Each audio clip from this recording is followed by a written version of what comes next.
Eu me chamo Fraida Fresno, mas todo mundo me chama de Fanny. Então vamos continuar a ser Fanny. O nome dos seus pais?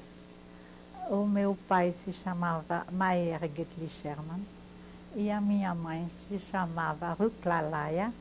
Ela nasceu Giberstein. Infelizmente eu tenho pouco lembrança da minha família porque nós saímos da Polônia quando eu tinha 5 anos de idade. Então tenho relativamente poucas lembranças. As lembranças que eu tenho da primeira infância são geralmente ligadas a terror, a medo. Eu acho que o medo que marca mais a primeira infância. São ligados, por exemplo, ao dia que a gente saiu da Polônia. Eu guardei a lembrança muito nítida. Eu sei que eu tinha 5 anos, porque saímos na época da exposição colonial, que era em 1931. E a minha mãe, então, nos botou dentro do trem, a minha irmã e eu. Ela tinha 3 anos e meio e eu 5. Eu já era a responsável e ela desceu para se despedir da família, infelizmente, que ela sabia que ela não ia rever tão cedo. E de me ver sozinha nesse meio que eu não conhecia, com esse povo na minha volta, que eu sabia que acontecia alguma coisa de grave, me deixou uma impressão de terror, e isso é uma das lembranças que eu tenho da minha primeira infância. A gente saiu da Polônia porque a situação econômica era péssima, porque os pogroms, eu não cheguei a ter lembrança de nenhuma, mas eu ouvi falar muito, e especialmente os problemas econômicos. Meu pai era um artesão alfaiate, que trabalhava muito bem, era modelista, fazia modelos, é por isso que Paris era a cidade da qual ele sonhava e onde ele queria ir. Eu tenho 2 irmãs, uma nasceu bem mais tarde, ela tem 12 anos menos do que eu, e aquela que eu estava me referindo, que nasceu na Polônia, é a Fernando Felax, que a gente chama ela de Fela hoje em dia, mas o nome judeu dela é Faigole. A senhora também tem um nome judaico? Não, Fraida acho que é um nome judaico mesmo, não tem outro. E a sua outra irmã, qual é o nome dela? Germaine. Nós chegamos em Paris numa situação também que não era nada brilhante, em 31, a gente não era miserável, não era pobre, mas era difícil, tinha que procurar trabalho e trabalhar duro. Meus 2 pais trabalhavam, a minha mãe também trabalhava. O que sua mãe fazia? A minha mãe vendia o que o meu pai fabricava. E ela era um manequim, ela tinha um corpo bonito, era alta. Então, o meu pai dizia que quando uma cliente vinha, era só pegar o que ele estava fazendo e mandar ela vestir, que era vendido. Então, é isso que ela fazia. Vocês tinham conhecidos aguardando vocês, além Não. do pai? Conheciam Não. alguém? Não, nós não conhecíamos ninguém. Mas meus pais eram corajosos.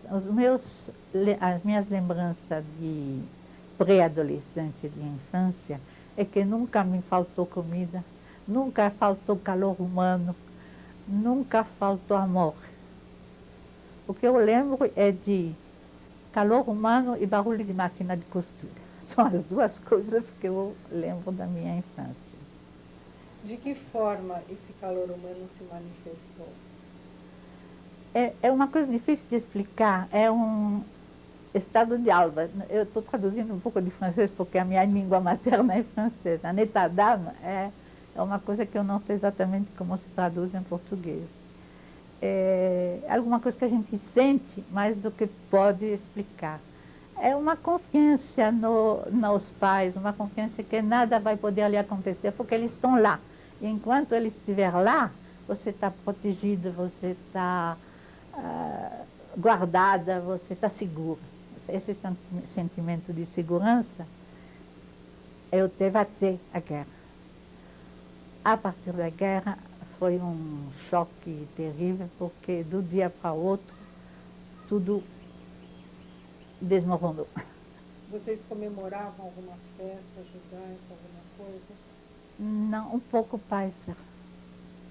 Quer dizer, a gente sabia que era Páscoa e fazia uma festa, mas a gente não comia kosher, não praticava, realmente não praticava. Os meus pais não eram religiosos, eles eram comunistas românticos, que eu chamo, comunistas idealistas. Não comunista, não sei se isso é comunista marxista ou que linha de comunismo é isso. Eu sei que é comunismo de coração, comunismo que achava que todos os homens são iguais, que todos os homens, que eles nasçam ricos, que nascem pobres, merecem todos ter educação, ter saúde, ter tudo na vida. E isso era a ideologia deles. Infelizmente, eles levaram, especialmente a minha mãe, levou na cabeça, mas isso aconteceu com muitos comunistas daquele tempo. Eu achava maravilhoso gente que eu amava se dedicar tanto ao trabalho, tanto aos filhos e ter esse ideal de paz sobre a terra, de igualdade para todo mundo, de felicidade com F maiúsculo para todo mundo. É isso que eles chamavam de comunismo. O que isso tinha a ver realmente com o comunismo, isso é outros 500 que eu não saberia discutir.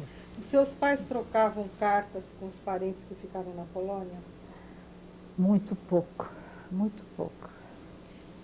E eles não reclamavam de sentir falta dos parentes? Não Eles chamaram ninguém para a França? Eles sentiam falta, eu ouvia eles falar muitas vezes.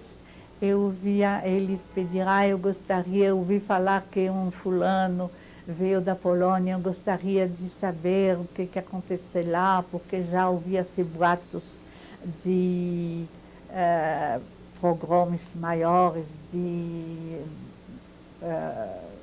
guerra, não guerra declarada, mas já barulhos, boatos que a guerra ia ser declarada. E eles estavam preocupados, realmente preocupados. Mas nada que realmente me guarde na lembrança. E o bairro onde vocês moravam? O bairro, como eu lhe falei, logo na chegada nós morávamos em Belleville. Mas a minha mãe logo percebeu que era um bairro pobre, não muito bem frequentado. Então ela procurou o bairro que correspondia à profissão dela. E a profissão dela, como era moda, ela procurou e achou muito rapidamente o bairro que corresponde mais ou menos ao Bom Retiro daqui, que é, até hoje ainda é, o Sentier de Paris. É um bairro que tem a Rua da Bouquire e as ruas adjacentes, e até hoje é o centro do prêt-à-porter de Paris. A gente se instalou lá, e até a guerra, e até depois da guerra, tanto é que eu conheci meu marido lá mesmo no prédio onde a gente morava. Alguma vez a senhora sentiu na escola alguma perseguição antissemita? Sentiu alguma coisa diferente, que a senhora era diferente? Não posso dizer que eu senti. Eu senti durante a guerra, mas não no período antes da guerra, não que eu tenha lembrança. Teve alguma dificuldade em relação a um nome um pouco complicado, mas não especialmente porque era judia, não. Eu acho que não se fazia religião na escola, não se perguntava você é isso, você é aquilo não. Então a senhora disse que até 39 tudo transcorria calmamente. Calmamente. Na sua vida, na vida familiar. Exatamente. A sua irmã nasceu em que ano, a mais nova? A mais nova é em 37, bem no finzinho do ano. Ela nasceu dia 2 de novembro, dia dos mortos, de 37. E que lembranças a senhora guarda quando chegou mais um elemento para a família? Não, eu tenho a lembrança de uma outra criança que nasceu mas que morreu logo em seguida. E é engraçado porque essa eu lembro, provavelmente porque ela morreu. Era alguns anos antes, mas já em Paris, mas alguns anos antes. Mas da Germaine não tem, eu não senti nenhuma. Eu acho que a diferença de idade era tanta que não dá para sentir ciúme, muito pelo contrário. Para mim era uma boneca. Eu lembro que eu tinha já 12 para 13 anos e eu era já bem formada, bem desenvolvida. Eu adorava quando eu saía com o carrinho e que as pessoas à minha volta dizendo, puxa, essa aí começou cedo, pensando que era minha filha. Eu era muito feliz, ficava muito contente, achava muita graça. E gostei muito. Mas também isso não durou muito, porque logo em seguida veio os dramas da guerra. Quais foram os primeiros sinais? Quais as diferenças que a senhora notou? Os primeiros sinais foram o meu pai captou.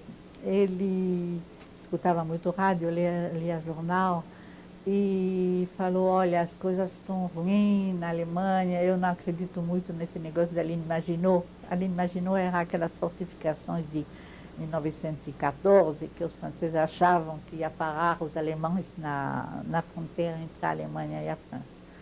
Infelizmente não tinha a mínima chance que parasse qualquer coisa. Aí ele já pensava que a coisa ia complicar. Mas a gente não tinha muito o que fazer. A gente pensou em fugir, como muitas outras pessoas pensaram em fugir. Até o momento onde começou aquele período que a gente chama de l'exode. Esse período foi, não sei exatamente a que momento começou, quando o rádio começou a dar notícias muito pessimistas das forças armadas que recuavam, que as forças francesas eram derrotadas e as forças alemãs faziam de percée, penetravam no interior das forças francesas e começavam a andar sobre Paris. Então nós arrumamos umas malas, umas trouxas e pegamos um trem, deixando tudo, pegando só o que a gente podia carregar e fomos ao mais longe de Paris que a gente podia, na direção do sul. Por que em direção ao sul? Alguém deu alguma orientação? Alguém Não, disse alguma coisa? era a coisa mais lógica. Os alemães vinham do nordeste, do outro lado era o mar, era difícil seguir caminho por esse lado. Então, o único caminho que se podia ir era o sud-oeste, que ia até Bordeaux e eventualmente até a Espanha. A senhora disse muitos foram. Quem são esses muitos? Quem eram essas pessoas? As pessoas que tinha de tudo. Tinha judeus, mas também tinha não judeus. Tinha as pessoas que tinham medo do avanço dos alemães, que tinham medo do cerco de Paris, como tinha acontecido na Guerra de 14. Ainda tinha muita gente que tinha vivido a Guerra de 1914 e que lembrava do período de famine que tinha cercado as cidades, que não tinha comida, não tinha água, não tinha nada. Então eles preferiam sair para o campo, porque no campo, mais ou menos, sempre a gente consegue alguma coisa para comer, uma galinha, uma fruta, alguma coisa. Na cidade é muito difícil quando ela não é aprovisionada. Então a gente fugiu. Um pouco de trem, depois o trem parava, porque não tinha mais isso, não tinha mais aquilo. E as estradas eram cheias de gente, cada um com um. Não tinha mais carro, porque os franceses, as forças armadas tinham requisicionado os carros. Então, quem tinha uma bicicleta botava todos os pacotes em cima das bicicletas, em cima das charretes, em cima de tudo que podia, e andava desse jeito. Então vocês saíram no Lexórdia? Nós saímos durante o Exódio e a primeira etapa, que eu lembro nitidamente, foi Bordeaux. Quando nós chegamos a Bordeaux, era parecia um filme de horror. Estava cheio de gente dormindo nas ruas, não estava nem procurar um hotel. Parece que a França inteira tinha chegado nesses cantos da França, porque os últimos barcos que saíam, que iam para os Estados Unidos ou para a América do Sul, saíam de lá. Então, na esperança de poder embarcar, não era nosso caso porque a gente não conhecia ninguém na América, mas muitas pessoas tinham a esperança de poder ir lá, então tinha muita gente. Os meus pais, eu acho que se encaminharam na sinagoga para perguntar, pedir ajuda, perguntar onde que podiam dormir. E eu não lembro exatamente onde foi, mas eu sei que foi em famílias que nós passamos algumas noites. O que mais lembro da passagem em Bordeaux é de um bombardeio. A gente corríamos, teve a sirene que anunciava o início do bombardeio, a gente correu para os abris. Os abris eram aqueles lugares que era previsto para o pessoal se esconder, mas infelizmente a gente era novo na cidade e nós não sabíamos exatamente onde era. Tanto é que o meu pai, que tinha nos braços a minha irmã, que era um neném ainda naquela época, e eu, nós nos encontramos sobre os cais. Bordeaux é uma cidade à beira-mar. E nos encontramos sobre os cais e os aviões passavam quase à altura das pontes. Tem uma ponte em Bordeaux que chamavam de Pont de Pierre, não sei porquê. E os aviões metralhavam nas ruas. E meu pai se virou contra a parede para proteger o nenê, e eu estava ao lado dele, e quando passou o avião, a gente viu que ao lado tinha os buracos de metralhador. Graças a Deus, nenhum de nós foi ferido. Mas foi realmente uma experiência traumática que eu tenho a visão até hoje. Nós não pudemos ficar mais tempo em Bordeaux porque realmente não tinha espaço onde ficar. E não sei porque, como nós fomos encaminhados de Bordeaux, eu acredito que sim, porque naquela época se falava já da separação da França em duas zonas, a zona livre e a zona ocupada. E, infelizmente, Bordeaux ia se achar na zona ocupada pelos alemães, que os alemães faziam questão de ter todo o beira-mar.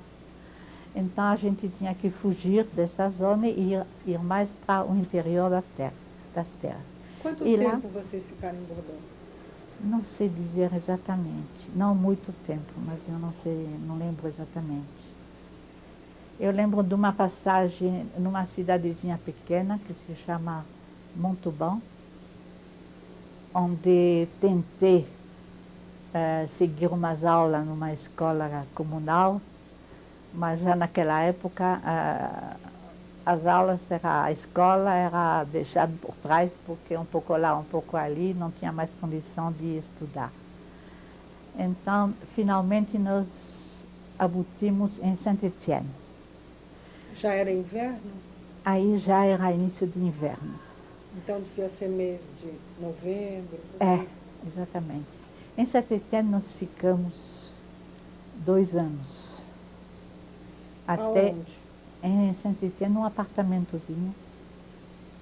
Aí organizamos uma vida mais normal. Era zona livre, a vida não era fácil, tinha aquelas restrições de carta de alimentação, carta disso, carta daquele, tinha que ir na prefeitura.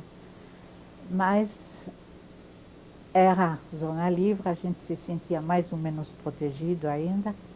E dava, inclusive, para ir para a escola. Então, aí minha irmã, aquela e eu, nós entramos no liceu de Saint-Étienne. Nós ficamos lá 2 anos. Tem algum tipo de vida religiosa? Não, nenhuma vida religiosa. Como eu lhe falei, meus pais não eram religiosos. E nem eram lembrados as festas judaicas, nada? Não, só o Yom Kippur, mais ou menos, e a Páscoa. Mas também muito superficialmente, não numa forma profunda, realmente. Mas isso não impedia que eles sabiam que eram judeus, não ia negar, não ia dizer que não era, eles sabiam. Para eles ser judeus não era uma religião, era um état d'âme, era uma identidade. Além de uma religião, era mais do que uma religião, era uma identidade, uma raça. Chegamos a um momento a ter galinha dentro de casa, porque a minha mãe achava que ovos frescos era muito importante, então, como era muito difícil, ela comprou umas galinhas. Era um horror, porque fede. Não sei se tem uma coisa que fede mais do que galinha dentro de casa. E também ela era uma mulher muito corajosa. Ela passava a linha de demarcação. A linha de demarcação era a parte que separava a zona alemã da zona, para buscar outros judeus que tinham ficado lá e que queria passar, mas não tinha condição, tinha medo. E ela ajudava a passar. Ela já tinha feito isso, ela tinha alguns conhecimentos, então ela fazia isso. Ela fazia isso por ajudar e também por dinheiro, porque ela precisava ganhar a vida. A senhora sentia algum medo?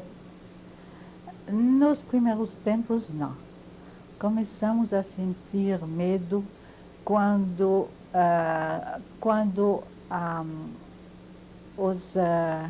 as tropas aliadas ocuparam a África do Norte.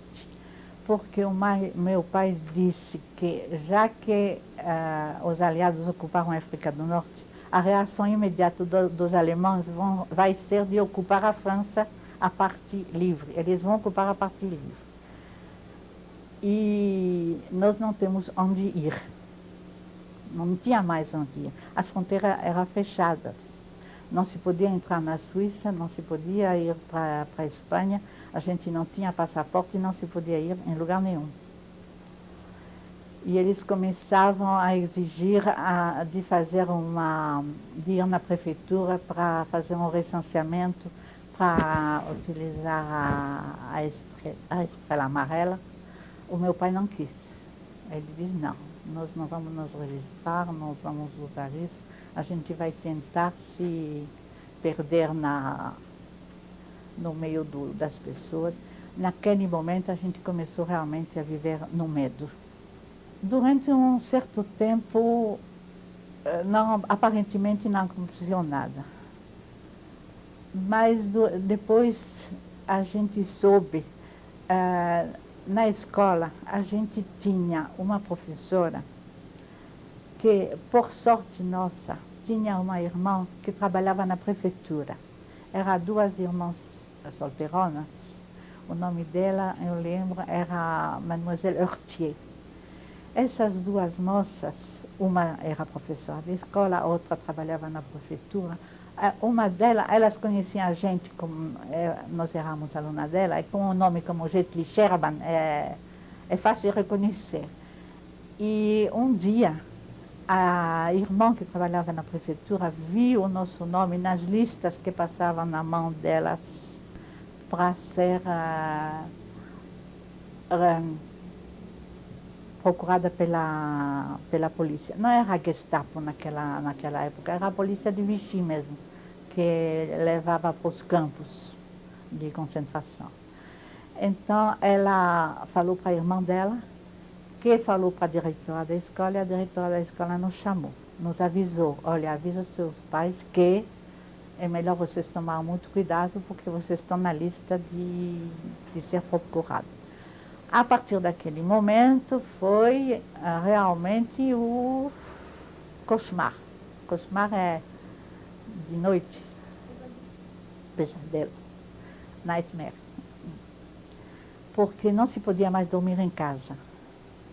E com pai, mãe, duas adolescentes, eu já grandinha, e uma criancinha de colo ainda, não saber onde dormir, que não adiantava ir dormir numa casa de outro judeu, que não se sabia onde eles iam bater. Nós não conhecíamos ninguém.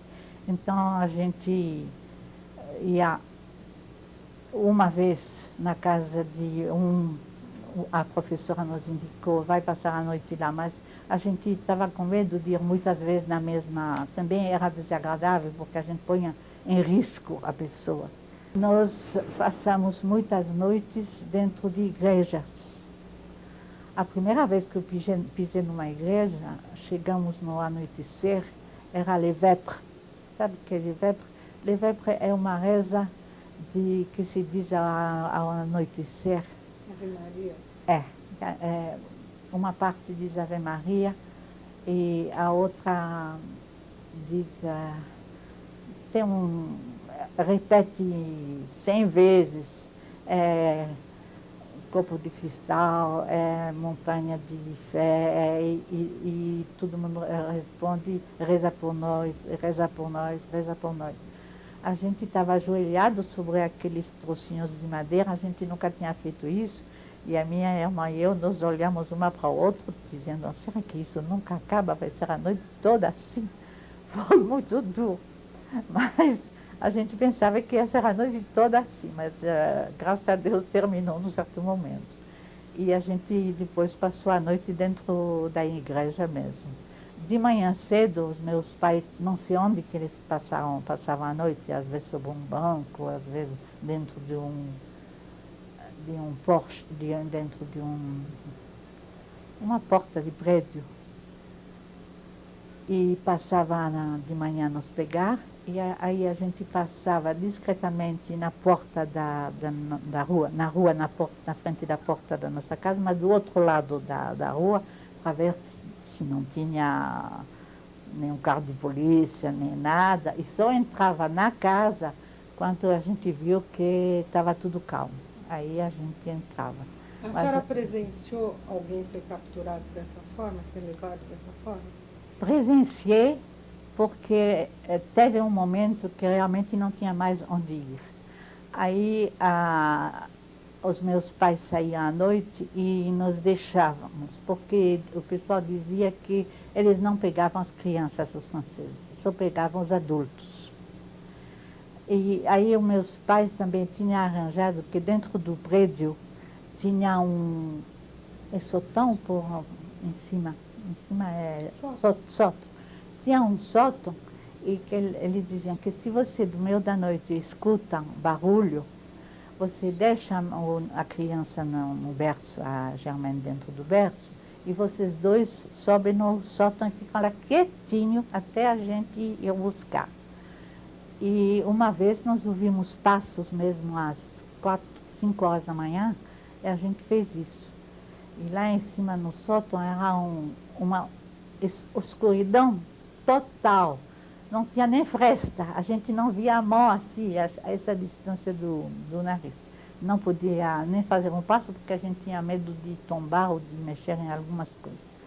A gente ficou em cima da trapa, como se chama, e ficava lá rezando para que não seja para nós.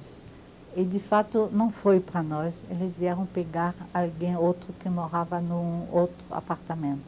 A senhora ouviu alguma coisa? Eu não vi, mas eu ouvi e depois eu soube que realmente tinha pego uma família que morava lá. Mas nós não podíamos mais ficar porque era uma vida que era impossível. A gente escapou dessa forma. Graças a Deus e graças especialmente a essa Mademoiselle Hortier, que nos avisou que ela estava procurando, que ela estava fazendo o possível para achar uma solução mais definitiva, que isso era as soluções provisórias. E ela acabou achando para nós duas coisas. Para os meus pais, uma fileira que levava pessoas através dos Pirineus para a Espanha, com um guia. Precisava pagar o guia, mas não era tão grave. O grave é que era no meio do inverno de 1942, que foi um dos invernos mais terríveis. O frio foi muito grave. E para nós, ela tinha achado um convento onde a gente poderia ficar, e ela disse que não precisava se preocupar, que a gente ia ficar sossegado, sem problema. E tinha até achado uma casa, um casal de farmacêutico, onde o nenê podia ficar também, como se fosse adotado por eles. Naquela hora eu não percebi. Depois eu fiquei imaginando o trauma que deve ter passado a minha mãe, de ter que deixar os filhos assim e ir embora, sem saber se ela ia rever eles um dia, sem saber o que ia acontecer, em que condição, deixar uma menina de 15 anos e uma outra de 13 e uma criança de colo desse jeito. Mas, enfim, deu tudo certo no final. Como foi essa separação, esse momento? O que seus pais recomendaram para vocês? Os meus pais recomendaram só uma coisa. Eles falaram, olha, obedecem, ficam quietinhas. Um dia nós vamos buscar vocês. Se tenham fé, um dia nós vamos voltar a buscar vocês. Eu juro, eu prometo que um dia venham buscar vocês. A senhora sabe de alguma outra criança que teve a mesma sorte de ser abrigada em convento? Não conheço pessoalmente. Eu sei que houve outras, mas pessoalmente não conheço. Eles não, naquele mesmo convento, eles não falavam de um para o outro. Tinha muito dedo duro. Inclusive, num certo momento, já um ano depois, até 2 anos depois, um dia a diretora que é uma freira superior, a diretora nos chamou dizendo, olha, até agora foi tudo bem, mas eu sei que uma das alunas é a filha de um colaborador muito conhecido e ela está de olho em vocês. Por enquanto ela não vai falar nada, porque ela está preparando o exame e ela não quer criar caso na hora do exame, porque ela sei que ela pode se dar mal no exame, etc. Mas quando ela passar o exame, eu não posso garantir nada. Ficam bem quietinhos, vamos ver o que a gente pode fazer. Nós ficamos quietinhos, não tinha nada que a gente possa fazer, podia fazer naquele momento. O que vocês tiveram que fazer para não demonstrar que eram judias? Vocês receberam nomes falsos, Nós documentos? recebemos nomes falsos, documentos falsos. Quem providenciou isso? Sempre aquela mesma pessoa que trabalhava na prefeitura, Mademoiselle Como ela Artier. conseguiu?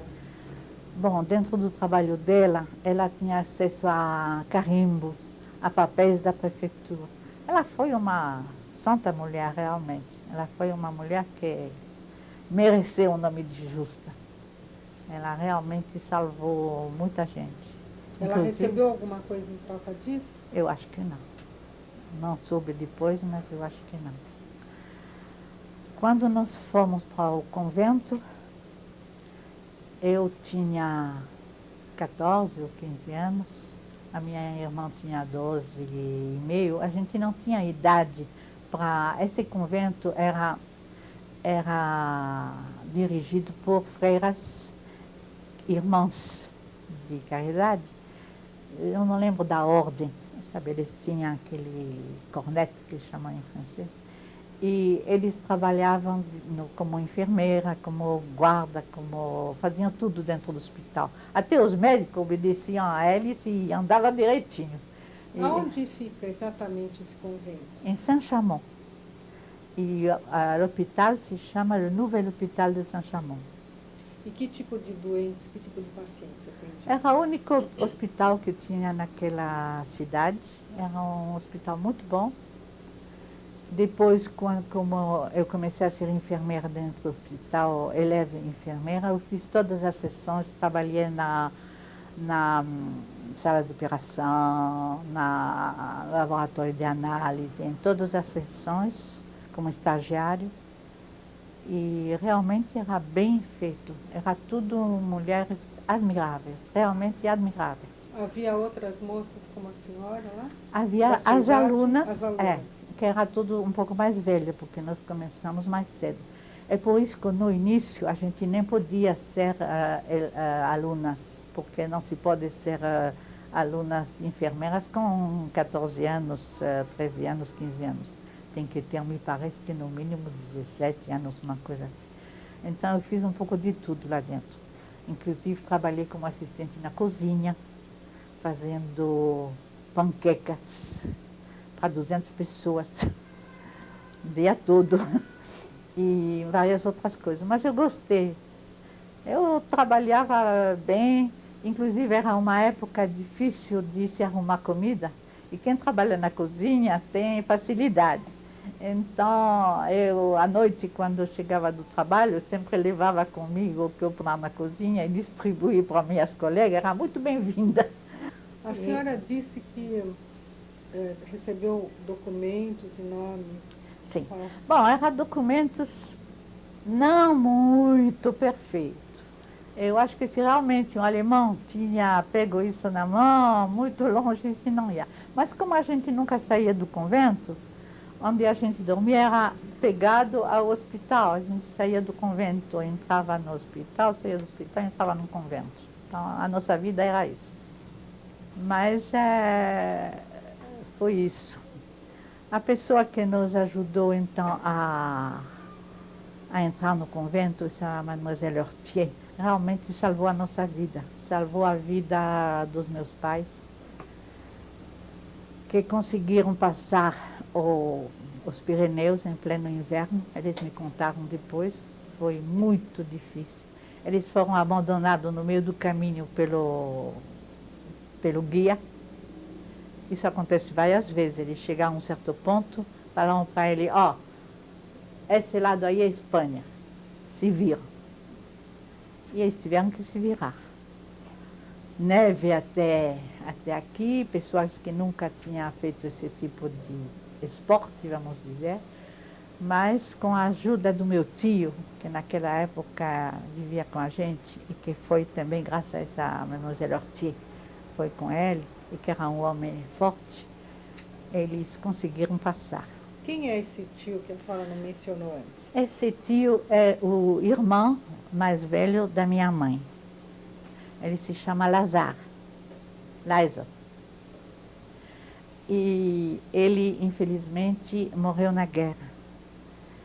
Ele era casado e tinha uma única filha, Ginette, e ele cismou que se ele se engajasse nas forças francesas livres, ele ia conseguir a naturalização. E ele queria, porque queria que a sua filha fosse francesa. Então ele entrou nas Forças Armadas Francesas, acho que na Legião Estrangeira, mas não estou muito certa. Mas ele foi morto durante a guerra.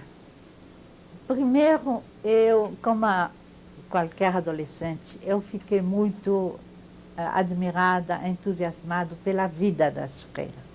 Não pela religião em si, porque a religião realmente não me interessava, não foi muito mística, nunca teve o sentido místico.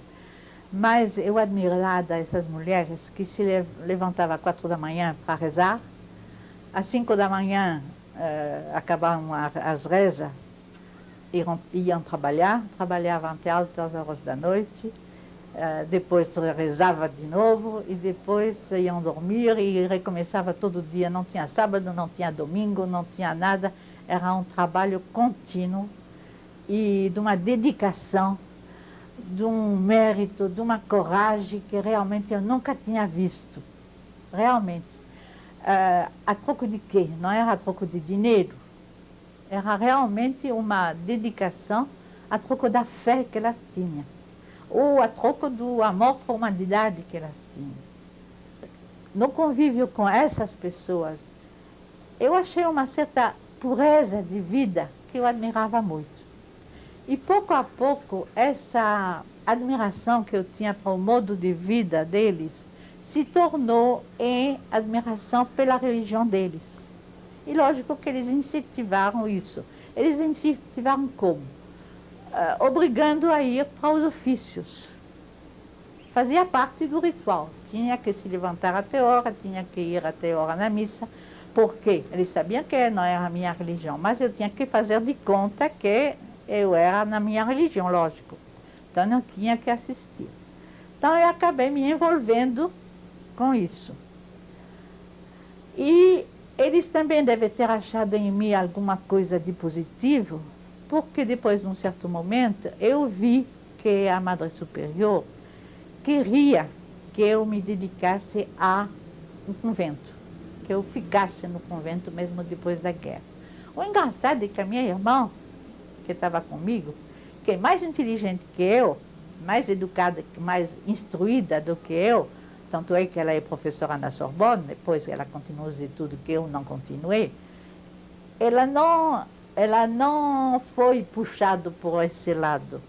E eu fui, provavelmente por um tipo de natureza mais plácida, mais, sei lá, todo mundo tem o seu lado negativo e o seu lado positivo. Bom, tanto é que então eu comecei a me pegar à religião católica.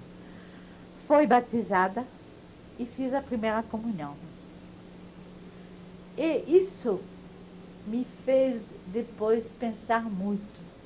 Depois da guerra, eu vou pular um certo período da minha vida para falar um pouco do meu pensamento religioso, já que a senhora pediu várias vezes o aspecto religioso.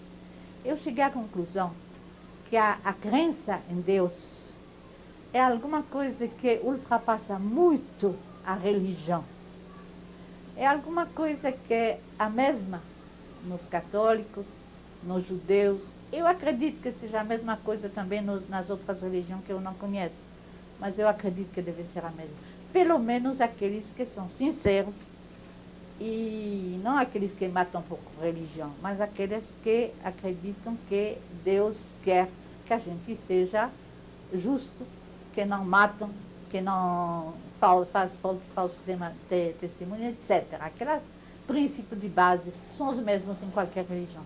Então, para mim, por isso que eu dizer, eu acredito em Deus. Sinceramente, eu acredito em Deus. Mas eu não acredito em religião. Eu não posso dizer que eu vou, tanto mais faz para mim ir na missa, como ir na sinagoga. Eu acho que é exatamente a mesma coisa. Desculpe se eu estou ofendendo algum. A senhora sabia dos seus pais, da sua irmã menor nesse Não, momento? eu não sabia nem dos meus pais, nem da minha irmã menor. Eu acho que era realmente a intenção do pessoal que cuidava dessas fileiras, de que um não saiba do outro. Eu acho que era intencional, para, em caso de acidente, não atrapalhar, não causar prejuízo. Eu acho muito certo, muito lógico. A gente não sabia. Não significa que a gente não se preocupava, não pensava, nós pensávamos, mas não tinha como saber. Então não adiantava se preocupar. E a senhora tinha notícias do que estava acontecendo no resto da Europa? A gente tinha notícias, como na França muita gente tinha, pela rádio de Londres, no boca ouvido, porque oficialmente não se podia ter. A gente, pelas piadas que a gente contava assim embaixo do... Quando começou a história de Stalingrado, a senhora lembra que teve aquele... Não, a senhora não pode ter lembrado, mas teve aquele cerco de Stalingrado que os alemães pensou que iam ganhar com a facilidade e que eles sofreram muito e nunca conseguiram. Então contava-se a seguinte piada, desculpe, posso contar? Que um alemão dentro de Paris vê uma senhorita francesa e quer bater papo com ela e começa a perguntar para ele, onde que a gente pode ir aí para se distrair um pouco? E ela fala, em Stalingrado. Então a gente sabia que quando a gente queria açucrinar os alemães, falava de Stalingrado, que era o início do fim do Reich, foi Stalingrado. foi a pedra fundamental que fez que abaixou a soberba alemã, foi os russos que conseguiram manter a cidade de Stalingrado, se defendendo. Muita gente morreram lá, mas foi realmente o que animou o resto do mundo. Então a gente tinha esse tipo de notícias, mas a gente não tinha a mínima ideia quanto tempo a guerra ia durar, como ia acabar. Foi uma época muito, muito difícil. E como acabou? Aonde a senhora estava? Aonde a senhora recebeu a notícia do final da guerra? Com quem a senhora estava? Nós continuávamos num convento. A gente começou a receber, como era no hospital, a gente começou a receber feridos, muitos feridos alemães. E o engraçado é que os feridos que chegavam nunca eram alemães. Todos diziam, eu sou austríaco, eu sou tcheco, eu sou qualquer coisa menos alemão. A gente achava isso extraordinário, que não existia mais alemão, era tudo outra coisa. Fora um teve a coragem, uma vez, de me mostrar uma fotografia onde tinha duas crianças, dois rapazes, devia ter uns 6, 8 anos, e ele me diz num francês muito aproximativo, eles que vão nos vingar. Quer dizer, ele foi o único que teve a coragem de mostrar que ele já pensava na revanche deles. Os outros será tudo. Quando começou então a ter bastante alemães feridos, a gente já sabia que a luta era próxima e que os alemães tinham muitas perdas de homens. E no hospital acontecia coisas, é um reflexo de o que acontecia em volta. Nós tínhamos gente da resistência que vinha muito em mau estado. Nós tínhamos uma vez um assalto da resistência contra um alto escalão da Commandantur, que era lá. Tinha várias coisas assim que aconteceram. Mas quando a gente soube mesmo, foi anunciado pelo rádio. Foi pelo rádio que a gente soube. E como é que vocês ficaram? O que vocês falaram? Não posso nem contar. Foi a maior alegria. Foi como se tirasse um peso de 1000 quilos das costas. Porque a gente tinha sobrevivido, que era o principal. E tinha a esperança que, enfim, ia poder se encontrar com a família. Se essa família ainda existia, porque a gente não tinha a mínima ideia do que tinha acontecido durante esses anos. Vocês sabiam que havia campos de concentração? Não. De extermínio? Não. Eu não lembro que eu sabia. Nós soubemos depois, mas naquela época não sabíamos. Então, o que aconteceu? Então? Vocês souberam do fim da guerra exatamente que dia, mês e ano? A senhora lembra? Não, eu não lembro. Nem aproximadamente? Eu acho que era aproximadamente porque o primeiro passo foi quando os americanos desembarcaram na Normandia. Isso foi, então, eu nunca vou esquecer essa data, porque o aniversário do meu filho, o pai da Mariana, foi dia 6 de junho, foi o aniversário do desembarque dos americanos na Normandia, no dia D. Mas o que aconteceu depois, durante nós ficamos continuando, porque preparávamos os exames, continuávamos na rotina do hospital, e um dia a diretora nos chamou, dizendo que nós tínhamos que ir até Toulon. Toulon é uma cidade no sul da França, que é um porto de guerra. Porque a nossa mãe estava lá, estava no hospital, ia ser operada. Então, a gente caiu do céu, a gente nem sabia.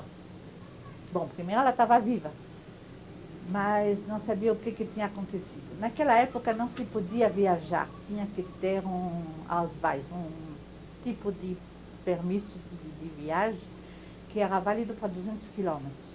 Então, cada 200 quilômetros você tinha que parar, pedir um outro que era dado pelo pessoal da militar e para mais 200 quilômetros, etc. Era muito rigoroso, porque era a época onde eles procuraram alemães fugitivos, os espiões fugitivos, colaboradores, era a época da, nem sei como se chama, da epuração também, tinha muitos pertúrbios naquela época. Então nós fomos para lá. Eles nos deram um endereço em Toulon, foi com a minha irmã para lá. Eles nos deram um endereço em Toulon, que é a casa, em cada país, em cada cidadezinho na França, tem uma organização que se chama la Casa da Jeune Fille, Proteção da Jeune Fille, que é uma associação que protege as moças. É de origem católica, mas não é forçosamente só para católicos. Ela toma conta de moças que precisam.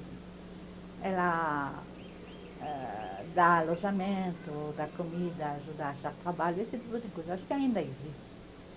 Então nós fomos para lá. Nós chegamos em Toulon, era ao anoitecer. Eu lembro, Toulon é uma cidade que foi 80% destruído. Como era uma cidade militar, era um port militar, Toulon, toda a frota se afundou em Toulon, ela se sabotou em Toulon durante a guerra. E ela foi muito bombardeada. Não sei se foi bombardeado pelos alemães ou pelos americanos, os ingleses, acho que pelos dois. Não sobrava pedra sobre pedra em Toulon. Era realmente mais ou menos que nem Berlim depois da guerra. Eu lembro que a casa onde nós chegamos tinha uma parede, depois era um vazio, a gente passava sobre tábuas, para depois do outro lado tinha uma parte que tinha ficado em pé. E nessa parte que tinha essa tal de associação, Casa para a Proteção das Moças. Quando nós chegamos lá, como era a hora do jantar, eles nos levaram lá para o jantar, e as outras moças eram na mesa, sentadas na mesa já jantando, e uma das moças lá era a enfermeira do Hospital de Toulon. E ela contava para as outras que tinha uma mulher louca lá, que ia ser operada no dia seguinte, porque ela tinha engolido um alfinete.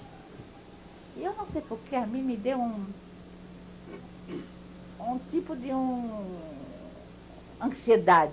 Não sei se é pressentimento, se é porque ela falou, sei lá, não sei porquê.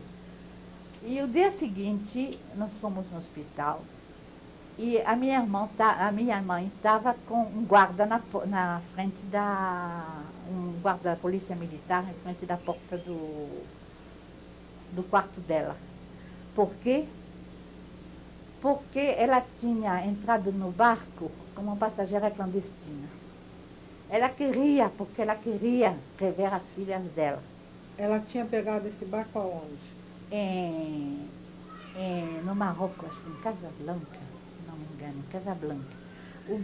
Os barcos naquela época eram destinados, tinha poucos barcos ainda que travessiam o Mediterrâneo, porque o Mediterrâneo ainda tinha minas, ainda tinha navios que arriscavam afundar. Era uma época ainda muito de problemas. Então, os navios eram reservados aos militares e às famílias dos militares que voltavam de altos, não qualquer militar ainda, os altos militares que voltavam para a França. Mas ela não aguentava de ficar. Então ela fez tanto e tanto que ela convenceu a mulher de um tal ela dizia que era um general Salah, de levar ela como babá da filha dele. E ela conseguiu entrar no barco. E ficou lá no barco durante a travessia sem problema. Mas na descida, ela foi presa. E ela diz, bom, ela não se importava muito, porque ela já estava em terra francesa, então ela falou, tudo bem, estou perto das minhas filhas, nem que esteja na cadeia, tudo bem. Só que as leis marítimas dizem que quando tem um passageiro clandestino, ele tem que ser em prisão no próprio barco e tem que voltar para o porto de embarque, então logo o próprio barco volta. Aí foi a catástrofe, porque ela não queria de jeito nenhum. Então ela suplicou, chorou, mas não tinha nada o que fazer. Era lei marítima, não tinha o que fazer. Então ela disse, se eu ficar doente, tem médico a bordo, não adianta ficar doente. Só se você estivesse precisando de uma operação. Aí operação, começou a matutar e engoliu um alfinete de segurança. Só que a primeira vez ela engoliu esse alfinete fechado. Aí o médico fez uma radiografia e falou, minha senhora, sinto muito, mas ele vai sair por via natural e pode voltar para o barco. Não resolveu nada. Aí a minha mãe era, aí é isso aí, bom, tudo bem. Então ela engoliu dentro de um miolo de pão, o alfinete aberto. Aí sim tiveram que levar ela para o hospital e operar. E quando nós chegamos, aí ela falou, minhas filhas, tal, e ela sabia do nosso endereço. Nós não sabíamos do dela, mas ela sabia do nosso. Então nós fomos avisados e nós fomos para lá. Aí começou, a minha irmã e eu, uma chemin de croix, sabe o quê? Correr para saber de quem pode vir a ordem de soltura. Porque naquela época, minha nossa, tinha que ser de autoridade militar, porque não pertencia à autoridade civil. Tinha que ser autoridade militar. Então vai de um, te manda para o outro, te manda para o terceiro, vai para Paris, vai para lá. E nós fomos, aí nos separamos, eu de um lado e a minha irmã do outro, para cobrir o mais campo possível. E finalmente a gente nem sabe dizer quem é, dentro das personalidades que nós fomos ver, que teve dor daquelas meninas aí que choravam em todo quanto é portas e liberaram ela. É assim que eu consegui encontrar a minha mãe. E o seu pai? O meu pai ficou ainda muito tempo lá, porque ele veio lá onde? Lá no Marrocos, em Casablanca. Porque a senhora disse que eles cruzaram os Pirineus e de lá foram para o Marrocos. Foram para o Marrocos. E eles se separaram, infelizmente, por causa da guerra também. Coisas da vida, eles se separaram lá. Então a senhora reencontrou a sua mãe? Encontrei a minha mãe, que era mais aflita ainda depois da separação, de vir buscar as filhas, porque ela tinha na ideia que o meu pai ia vir primeiro pegar. Imagine! Bom, mas era a ideia dela. Então ela correu para ir buscar as suas preciosidades de filhas para antes. E ela até seria jogada no mar se não deixasse. Então finalmente a gente conseguiu tirar ela da polícia, eles deram uma ordem especial para soltar ela. Ela foi solta. E vocês voltaram para Paris em seguida? Não, nós voltamos para um convento, ela voltou para Paris. Aí começou a história da religião. Aí o exame era muito próximo. Aí eu falei para ela, escuta mamãe, a gente está tão perto do exame que eu gostaria de passar o exame. Porque é uma profissão e também vai facilitar. Então ela falou, tudo bem, eu vou me virar sozinha em Paris. E a gente começou a buscar pela menina, pela Germaine. A gente encontrou a Germaine e ela já tinha 8 anos, mas infelizmente ela estava doente. Ela fez uma meningite tuberculose, então logo nós chegamos. Nós tínhamos o nosso apartamento tinha sido ocupado durante a guerra. Vocês voltaram para o apartamento em Paris? Voltamos para o apartamento. Ela conseguiu, ameaçando o proprietário do apartamento, que tinha muitos franceses naquela época, tinham mais ou menos colaborado com os alemães, então eles não gostavam muito com uma judiazinha aí venha abrir a boca no trombone. Então, quando ela começou a dizer, olha, é meu apartamento, eu Ela deixei... sua mãe, a senhora disse? É, a minha mãe. Ela deixou... Eu não faço questão dos móveis e tudo que eu tinha lá, eu só quero um lugar para meus filhos. Ele conseguiu tirar o pessoal que morava lá e devolver o apartamento para a gente. Então, a gente teve um teto onde morar. Era totalmente vazio, um frio, era inverno de novo, um frio terrível, e a menina foi com pegou uma meningite tuberculose, que é uma coisa muito rara.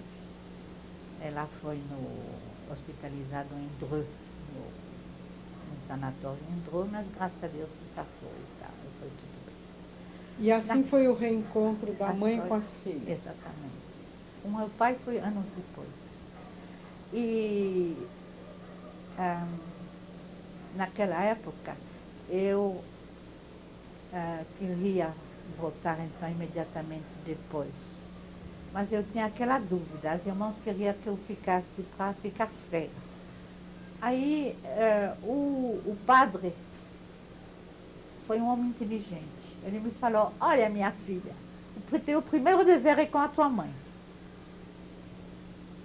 Eu falei, você tem razão, o senhor tem razão. Tchau, muito obrigada. Foi com a minha mãe. E a minha mãe, que era muito inteligente também, ela nunca me obrigou em nada. Ela falou, minha filha, quando você quiser voltar para lá, você volta. Por enquanto, você me ajuda, fica aí. Nunca forçou a barra, nunca me impediu. A minha mãe foi, naquela época, procurar saber notícias em algumas associações. E falaram para ela que não tinha sobrado ninguém. Só tinha uma irmã que tinha escapado, uma irmã dela, Mariam, que tinha escapado, que viveu no Canadá. Aquela cuja filha hoje em dia está na Bélgica. Todo o resto, os pais, o pai dela, a mãe e primos, primas, tudo morreu. Muitos no próprio gueto, pelo que se soube. Essa é a filha do Alain, filha maior do Alain, minha neta Mariana, que tem 21 anos. Um amor de moça, um doce de nome de moça. Quantos netos mais a senhora tem? Tem mais 3. A Alice, que é a irmã da Mariana mais nova, que tem 17, né? 17. E tem duas crianças do Daniel, a Helena, de quantos anos? 13, e o David, 12, que é o único, acho. Mariana, você conhecia a história da sua avó?